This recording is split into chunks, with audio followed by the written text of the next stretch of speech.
I'd like to pause things for a moment and introduce you, if you don't know, to David Lionel Mejias. There he is. Just a little bit about Mr. Mejias. Nothing that is shocking to the world. This can all be found via Google and a simple name search. Mr. Mejias once served as a congressman for the Democratic Party in Nassau County. Kudos to him.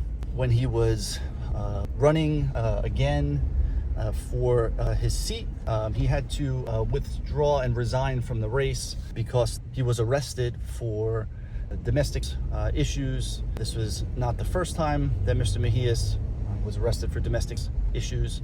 He was arrested for breaking into his girlfriend's home and stealing her Louis Vuitton bag.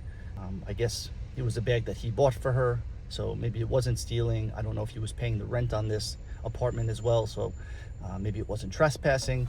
I believe that got dropped, so there was no further charges. Charges were dropped in that situation. Another situation was, for lack of a better word, road rage incident. Mr. Mejias and a former girlfriend, there was high speeds and he cut off this woman, and there was an aggressive incident that occurred on the street in public where he then chased her in her car after she drove away allegedly.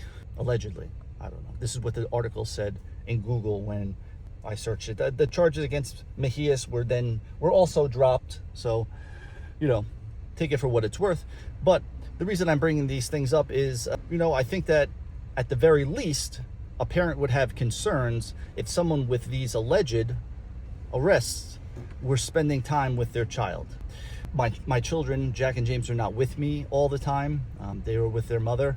That does not mean that when they're not with me, they're not my responsibility. I take their safety and protection, whether they are with me, not with me, in any situation, as my full responsibility as a father.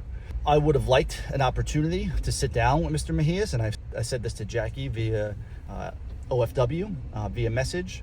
I wanted to speak to him about what's acceptable and what's unacceptable, expectations surrounding interactions with my children, around discipline, about those things. But I was never afforded that opportunity because Mr. Mejias is the attorney of Miss Moran. He's been her attorney for well over 3 years at this point, through the divorce signing, through contempt charges against me, various other motions in court. So it is concealment. There's a hidden relationship that's going on here, and it's not really hidden, right? It's written about in my book, Resenting Joy, and this is one of the reasons why Mr. Miss so much wants Resenting Joy to be banned, right? So you have an attorney that is being called out for misconduct, right? He's violating something that's called the New York Professional Rules of Conduct. It's how he should be conducting and presenting himself as a attorney and an officer of the court. And he is very sensitive of this because for him, he, on one hand, he has told me in person outside of the courtroom that he can do whatever he wants, he can date whoever he wants. But on the other side, where it comes to the actual legality and the rules that surround this, he can't do that. And I asked him that multiple times straight out.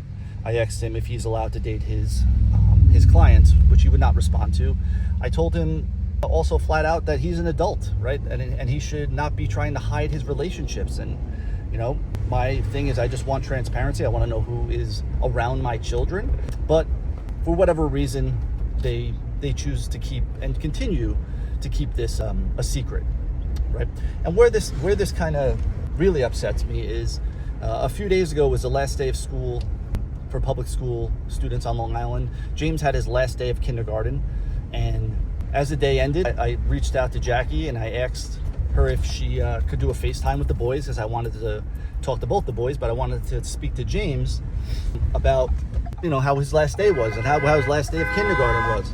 So I didn't hear back from her. So about 20 minutes later, at 8 p.m., I reached out and I said, hey, I just sent I just tried to, and she didn't accept it. So I then reached out again, nothing.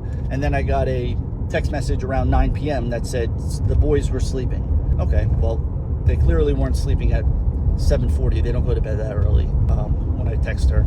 Fast forward a few days later, I'm camping with the boys, and James and Jack tell me that Jack tried pistachio ice cream yesterday. And I said, wow, that's awesome, Jack. Where did you try it? At Mickey's Ice Cream, the place in St. James near their home that we often go to, or they go to with their mom. And James said, no, it was by Juliet's house, the ice cream shop by Juliet's house. That Juliet is Dave's daughter. So that was the last day of kindergarten. They must have went to Dave and Juliet's house, or went and got ice cream by Dave and Juliet's house. And this was the reason why a FaceTime couldn't be done with their father, right? Because of this concealment and this hidden secret of the relationship, they can't FaceTime me while they are with Dave and Juliet, because then the cat would be out of the bag about Dave's inappropriate relationship with his client. And that's just one of many issues I have with the relationship. I told Jackie and Dave outside of the courtroom is that, listen, I don't care who Jackie dates, right? As long as the person that is going to be around my children is safe, is treating my children with respect, and is meeting certain expectations that I have for them as a parental figure and as a male role model to my boys, then, I would love for, open communication, everyone work together for the best interests of James and Jack. But that's clearly not going to happen, and we're going to continue to play games. If you do a Google search about Jackie Moran and Dave Mejias, I have no control over this. I have no control over Google or the metadata. But if you do that, you would find out that Google states that Dave Mejias and Jackie Moran are in a relationship. So I will present and show you that. Here is that screenshot right here. So it's not really a secret anymore. There is a relationship there. And I will continue more in part 3, where I will go on to speak more about what's going on here with the conflict of interest and how that is affecting the book and their litigation strategy.